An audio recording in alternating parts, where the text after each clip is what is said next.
ನಮಸ್ಕಾರ ವೀಕ್ಷಕರೇ, ನಾನು ಶ್ರುತಿ ಕಿತ್ತೂರು. ಧರ್ಮಸ್ಥಳ ಕೇಸಲ್ಲಿ ಸಾಕಷ್ಟು ಬೆಳವಣಿಗೆಗಳನ್ನು ನೀವು ಕೂಡ ಗಮನಿಸದೇ ಇರ್ತೀರಾ. ಪ್ರತಿದಿನ ಕೂಡ ಒಂದೊಂದು ರೀತಿಯ ಬೆಳವಣಿಗೆಗಳು ಈ ಪ್ರಕರಣದಲ್ಲಿ ಆಗ್ತಾನೆ ಇದೆ. ವೀಕ್ಷಕರೇ, ಧರ್ಮಸ್ಥಳ ಪ್ರಕರಣ ಈಗ ರಾಜ್ಯ ಸರ್ಕಾರದ ಮಟ್ಟವನ್ನ ಮೀರಿ ಬೆಳೆಯುತ್ತಿದೆ. ಒಂದು ಕಡೆ ವಿರೋಧ ಪಕ್ಷ ಬಿಜೆಪಿ ಧರ್ಮಸ್ಥಳ ಪ್ರಕರಣವನ್ನ ಎನ್ಐಎ ತನಿಖೆ ಮಾಡಲೇಬೇಕು ಅಂತ ಹೇಳ್ತಾ ಇದೆ. ಇತ್ತ ಒಂದಷ್ಟು ಸ್ವಾಮೀಜಿಗಳು ಕೇಂದ್ರ ಗೃಹ ಸಚಿವ ಅಮಿತ್ ಶಾರನ್ನ ಭೇಟಿಯಾಗಿ ಘಟನೆ ಬಗ್ಗೆ ವಿವರಣೆ ನೀಡಿದ್ದಾರೆ. ಮತ್ತೊಂದು ಕಡೆ ಇಡಿ ಈಗಾಗಲೇ ಕೆಲವು ಎನ್ಜಿಒಗಳು ಹಾಗೂ ಯೂಟ್ಯೂಬರ್ಗಳ ಹಣಕಾಸಿನ ವ್ಯವಹಾರದ ಮಾಹಿತಿಯನ್ನು ಕಲೆ ಹಾಕುತ್ತಿದೆ ಎನ್ನುವ ಸುದ್ದಿಗಳು ಹರಿದಾಡ್ತಾನೆ ಇದೆ. ಹಾಗಾದರೆ ನಿಜಕ್ಕೂ ಧರ್ಮಸ್ಥಳ ಪ್ರಕರಣಕ್ಕೆ ಎನ್ಐಎ ಹಾಗೂ ಇಡಿ ಬಂದೇ ಬಿಡುತ್ತಾ? ಬರೋದಾದ್ರೆ ಯಾವ ಕಾರಣಕ್ಕೆ ಬರಬಹುದು? ಅಸಲಿಗೆ ಆಗ್ತಾ ಇರುವ ಬೆಳವಣಿಗೆಗಳು ಏನು? ಎಲ್ಲವನ್ನ ಹೇಳ್ತೀವಿ. ಈ ವಿಡಿಯೋನ ಕೊನೆ ತನಕ ಮಿಸ್ ಮಾಡದೆ ನೋಡಿ. ಎಸ್ ವೀಕ್ಷಕರೇ, ಧರ್ಮಸ್ಥಳ ಪ್ರಕರಣವನ್ನ ಹಿಂದೂಗಳ ವಿರುದ್ಧ ಷಡ್ಯಂತ್ರ ಅಂತ ಬಿಂಬಿಸುವ ಪ್ರಯತ್ನ ಆಗ್ತಾ ಇದೆ.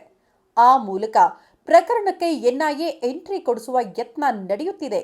ಈ ಹಿಂದೆ ನ್ಯೂಸ್ ಬಿಟ್ ಲೈವ್ ಈ ಕುರಿತ ನಿಖರ ಮಾಹಿತಿಯ ಬಗ್ಗೆ ಒಂದು ವರದಿಯನ್ನು ಕೂಡ ಬಿತ್ತರಿಸಿತ್ತು. ಅದಕ್ಕೆ ಪೂರಕ ಎನ್ನುವಂತೆ ಈಗ ಬೆಳವಣಿಗೆಗಳು ಆಗ್ತಾನೆ ಇದೆ.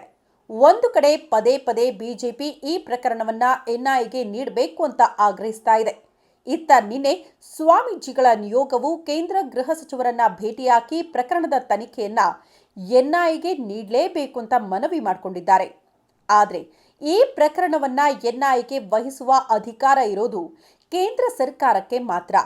ನ್ಯೂಸ್ ಬಿಟ್ಗೆ ಲಭ್ಯವಾಗಿರುವ ಮಾಹಿತಿಗಳ ಪ್ರಕಾರ ಎನ್ಐಎಗೆ ಈ ಪ್ರಕರಣದಲ್ಲಿ ಬೇರೆ ಯಾವುದೋ ಸಂಘಟನೆಗಳು ಭಾಗಿಯಾಗಿರುವ ಬಗ್ಗೆ ಮಾಹಿತಿ ಲಭ್ಯವಾಗಿಲ್ವಂತೆ.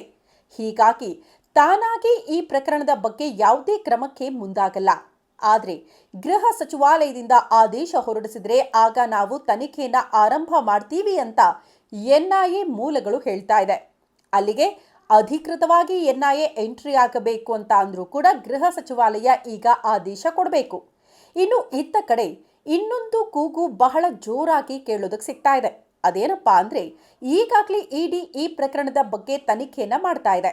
ಹಲವು ಎನ್ಜಿಒಗಳು ಹಾಗೂ ಯೂಟ್ಯೂಬರ್ಗಳ ಹಣಕಾಸಿನ ವ್ಯವಹಾರದ ಬಗ್ಗೆ ಮಾಹಿತಿ ಕಲೆ ಹಾಕಲಾಗುತ್ತಿದೆ ಅಂತ ಈ ಬಗ್ಗೆ ಒಂದಿಬ್ಬರು ಇಡಿಗೆ ದೂರು ಕೊಟ್ಟಿದ್ದಾರೆ ಕೂಡ. ಹಾಗಾಗಿ ಅಧಿಕಾರಿಗಳು ಬಂದು ದೂರನ್ನ ಸ್ವೀಕಾರ ಮಾಡಿ ತನಿಖೆಯನ್ನ ಆರಂಭ ಮಾಡಬಹುದು. ಆದರೆ ವಾಸ್ತವದಲ್ಲಿ ಇಡಿಯು ಅಷ್ಟು ಸುಲಭವಾಗಿ ಈ ಪ್ರಕರಣದಲ್ಲಿ ತಲೆ ಹಾಕುವುದಕ್ಕೆ ಆಗಲ್ಲ. ಅದಕ್ಕೆ ಒಂದಷ್ಟು ಕಾರಣಗಳು ಕೂಡ ಇಲ್ಲಿ ನೋಡೋದಕ್ಕೆ ಸಿಗುತ್ತೆ. ಹಾಗಾದ್ರೆ ಯಾಕೆ ಇಡಿ ಅಧಿಕೃತವಾಗಿ ವಾಸ್ತವದಲ್ಲಿ ಈ ಪ್ರಕರಣದ ತನಿಖೆ ಮಾಡೋಕ್ಕಾಗಲ್ಲ? ಅದಕ್ಕಿರುವಂತಹ ಕಾರಣಗಳು ಏನು? ಅದನ್ನ ಹೇಳ್ತೀನಿ, ಮಿಸ್ ಮಾಡದೆ ಕೇಳಿ. ಯಾಕಂದ್ರೆ ಈ ಹಿಂದೆ ಮೂಡಾ ಪ್ರಕರಣದಲ್ಲಿ ಲೋಕಾಯುಕ್ತ ತನಿಖೆ ಮಾಡುವಾಗ ಇಡಿ ಪ್ರಕರಣ ದಾಖಲಿಸಿತ್ತು.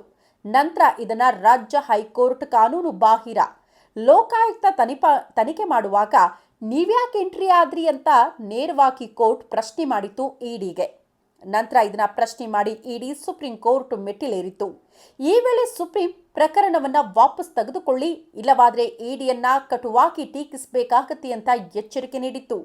ಕೂಡಲೇ ಇಡಿ ವಾದ ಮಾಡದೆ ಸಲ್ಲಿಸಿದ್ದ ಮೇಲ್ಮನವಿಯನ್ನ ವಾಪಸ್ ತೆಗೆದುಕೊಂಡಿತ್ತು. ಈಗ ಧರ್ಮಸ್ಥಳ ಪ್ರಕರಣಕ್ಕೆ ಸಂಬಂಧಪಟ್ಟಂತೆ ರಾಜ್ಯ ಸರ್ಕಾರ ವಿಶೇಷ ತನಿಖಾ ತಂಡ ಎಸ್ಐಟಿಯನ್ನ ರಚನೆ ಮಾಡಿದೆ. ಅಲ್ಲದೆ ಎಸ್ಐಟಿಗೆ ಪೊಲೀಸ್ ಠಾಣೆಗೆ ಇರುವ ಎಲ್ಲಾ ಅಧಿಕಾರವನ್ನ ಕೂಡ ಕೊಟ್ಟುಬಿಟ್ಟಿದೆ. ಹೀಗಿರುವಾಗ ಇಡಿ ಏಕಾಏಕಿ ಈ ಪ್ರಕರಣದಲ್ಲಿ ತಲೆ ಹಾಕುವ ಸಾಧ್ಯತೆ ತೀರಾ ಕಡಿಮೆ. ಒಂದು ವೇಳೆ ಎಂಟ್ರಿ ಆಗೋದಿದ್ರೂ ಕೂಡ ಈಗಾಗಲೇ ತನಿಖೆ ನಡೆಸ್ತಾ ಇರುವ ಎಸ್ಐಟಿ ಜೊತೆ ಪತ್ರ ವ್ಯವಹಾರ ನಡೆಸಿಯೇ ಪ್ರಕರಣದಲ್ಲಿ ಹೆಜ್ಜೆ ಇಡಬೇಕಾಗುತ್ತೆ. ಈ ಹಿಂದೆ ಮೂಡಾ ಹಗರಣದ ಸಂಬಂಧವು ಲೋಕಾಯುಕ್ತ ಪೊಲೀಸರ ಜೊತೆ ಇಡಿ ಪತ್ರ ವ್ಯವಹಾರವನ್ನ ನಡೆಸಿತ್ತು. ಆದರೆ ಎಸ್ಐಟಿಯಿಂದ ಲಭ್ಯವಿರುವ ಮಾಹಿತಿ ಪ್ರಕಾರ ಇದುವರೆಗೂ ಜಾರಿ ನಿರ್ದೇಶನವಾಗಲಿ ಅಥವಾ ರಾಷ್ಟ್ರೀಯ ತನಿಖಾ ದಳ ಎನ್ಐಎ ಆಗಲಿ ಎಸ್ಐಟಿಯಿಂದ ಯಾವುದೇ ಮಾಹಿತಿ ಪಡೆದುಕೊಂಡಿಲ್ಲ. ಹೀಗಾಗಿ ಸದ್ಯ ಈ ಪ್ರಕರಣದಲ್ಲಿ ಇಡಿ ಆಗಲಿ ಅಥವಾ ಎನ್ಐಎ ಆಗಲಿ ಎಂಟ್ರಿ ಆಗುವುದು ಅಷ್ಟು ಸುಲಭ ಇಲ್ವೇ ಇಲ್ಲ. ಆದರೂ ಪ್ರಕರಣದ ದಿಕ್ಕು ತಪ್ಪಿಸುವ ಸಲುವಾಗಿ ಈ ರೀತಿಯ ಊಹಾಪೋಹಗಳನ್ನು ಹಬ್ಬಿಸಲಾಗ್ತಾ ಇದೆಯಾ ಅನ್ನುವ ಅನುಮಾನಗಳು ಶುರುವಾಗ್ಬಿಟ್ಟಿದೆ. ನಾಳೆಗೆ ಚಿನ್ನಯ್ಯನ ಕಸ್ಟಡಿ ಅವಧಿ ಅಂತ್ಯ ಆಗಲಿದ್ದು ಮುಂದೆ ಎಸ್ಐಟಿ ಯಾವ ಕ್ರಮಕ್ಕೆ ಮುಂದಾಗುತ್ತೆ ಅನ್ನೋದನ್ನ ನಾವು ನೀವು ಕಾದು ನೋಡಲೇಬೇಕು. ಅಲ್ಲಿ ತನಕ ಇವರೆಲ್ಲ ಬಂದು ಪ್ರಮುಖವಾಗಿ ಇಡಿ ತನಿಖೆ ಆಗಬೇಕು, ಎನ್ಐಎ ಅಧಿಕಾರಿಗಳ ತನಿಖೆ ಮಾಡಬೇಕಂದ್ರೂ ಕೂಡ ಅಷ್ಟು ಸುಲಭ ಇಲ್ಲ. ಎರಡೂ ತನಿಖಾ ಸಂಸ್ಥೆಗಳು ಧರ್ಮಸ್ಥಳ ಕೇಸ್ಗೆ ಸಂಬಂಧಪಟ್ಟಂತೆ ಎಂಟ್ರಿ ಆಗೋದು, ತನಿಖೆ ಮಾಡೋದು. ಸೊ ಸದ್ಯಕ್ಕಂತೂ ಧರ್ಮಸ್ಥಳ ಕೇಸಲ್ಲಿ ಈ ರೀತಿ ಊಹಾಪೋಹಗಳನ್ನು ಹಬ್ಬಿಸಿ ತನಿಖೆಯ ದಿಕ್ಕು ತಪ್ಪಿಸುವ ಪ್ರಯತ್ನಗಳಾಗ್ತಾ ಇದೆ ಅನ್ನೋದಂತೂ ಸತ್ಯ. ಈ ಮಾಹಿತಿ ಇಷ್ಟವಾಗಿದ್ರೆ ನ್ಯೂಸ್ ಬಿಟ್ ಲೈವ್ಗೆ ಸಬ್ಸ್ಕ್ರೈಬ್ ಆಗಿ ಸಪೋರ್ಟ್ ಮಾಡಿ. ಮುಂದಿನ ಸಂಚಿಕೆಯಲ್ಲಿ ಮತ್ತೊಂದು ಮಾಹಿತಿ ಹೊತ್ತು ನಿಮ್ಮ ಮುಂದೆ ಬರ್ತೀವಿ. ಅಲ್ಲಿ ತನಕ ನಮಸ್ಕಾರ.